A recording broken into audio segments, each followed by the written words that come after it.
প্রিয় সাংবাদিক বন্ধুগণ, আসসালামু আলাইকুম। আজকে রাত 9টায়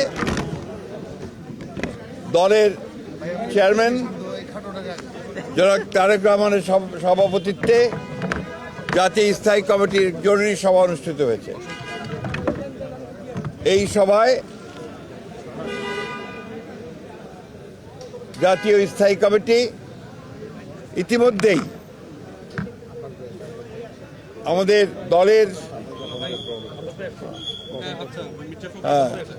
গঠনতন্ত্র অনুযায়ী দলের ভারপ্রাপ্ত চেয়ারম্যান জনাব তারেক রহমান চেয়ারম্যানের দায়িত্ব গ্রহণ করায় সন্তোষ প্রকাশ করেছে আলহামদুলিল্লাহ, এবং চেয়ারম্যান দল পরিচালনার ক্ষেত্রে যেন সফল হতে পারেন সেই জন্য সবাই দোয়া করেছে। প্রিয় সাংবাদিক বন্ধুগণ, এর পরের যে সিদ্ধান্ত আমরা নিয়েছি, এই সিদ্ধান্তটি হচ্ছে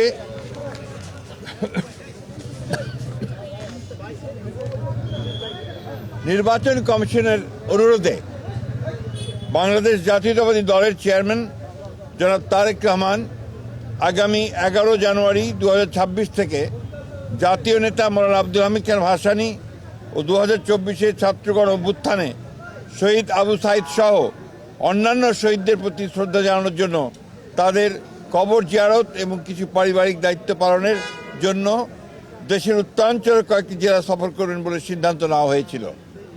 এ ব্যাপারে নির্বাচন কমিশনের অনুরোধে বাংলাদেশ জাতীয়তাবাদী দলের চেয়ারম্যানের এই সফর স্থগিত ঘোষণা করা হয়েছে।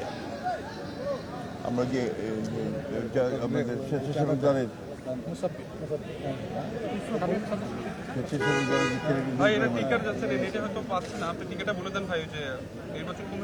আপনারা ইতিমধ্যেই এই খবরটা সবাই জানেন।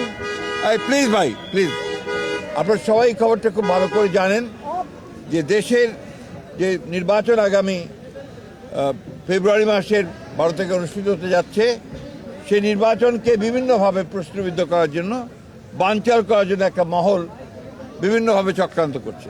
তারা ইতিমধ্যেই আপনি জানেন যে উসমান হাদিকে গুলি করে হত্যা করা হয়েছে। একইভাবে বিভিন্ন জায়গায় রাজনৈতিক দলের নেতৃবৃন্দকে, বিশেষ করে বিএনপির অনেক কয়েকজন নেতৃবৃন্দকে গুলি করা হয়েছে এবং তারা শহীদ হয়েছেন। এবং গত কয়েকদিন আগে স্বেচ্ছাসেবক দলের সাবেক সদস্য সচিব দক্ষিণে না উত্তরের সদস্য সচিব, সাবেক সদস্য সচিব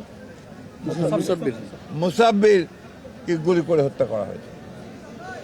আমরা ইতিমধ্যেই এর তীব্র নিন্দা জানিয়েছি, ক্ষোভ প্রকাশ করেছি এবং অবিলম্বে হত্যাকারীদেরকে গ্রেফতার করে আইনের আওতায় আনার দাবি জানিয়েছি। আমরা বারবার করে কথা সরকারকে এবং নির্বাচন কমিশনকে জানিয়েছি, জানাতে চাই আবারও, যে এই ধরনের হত্যাকাণ্ড ঘটতে থাকলে এই দেশে নির্বাচনের পরিবেশ বিনষ্ট হবে এবং নির্বাচনের পরিবেশ যেন বিনষ্ট না হয় তার জন্য সকল প্রকার উদ্যোগ গ্রহণ করার জন্য, সক্রিয় কার্য প্রক্রিয়া নেওয়ার জন্য আমরা আবারও সরকার এবং নির্বাচন কমিশনকে আহ্বান জানাচ্ছি। আর ইতিমধ্যে আপনারা সবাই জানেন যে আমাদের গণতন্ত্রের মাতা, অবিসংবাদী নেত্রী এবং আমাদের আপসী নেত্রী দেশনেত্রী বেগম খালেদা জিয়ার ইন্তেকালের পরে তার জানাজায় যে শরণার্থীর কালের বৃহত্তম জানাজা অনুষ্ঠিত হয়েছিল এবং বৃহত্তম জানাজা অনুষ্ঠিত হয়েছিল, সেই জানাজায় মানুষের যে সমাগম হয়েছিল, এটা এই বাংলাদেশে আর কখনো দেখা যায়নি। আমরা যারা স্বতঃস্ফূর্তভাবে সবাই এই জানাজা অংশ নিয়েছিলেন, আমরা দলের পক্ষ থেকে সমস্ত জনগণকে আমরা আন্তরিকভাবে কৃতজ্ঞতা এবং ধন্যবাদ জানাচ্ছি।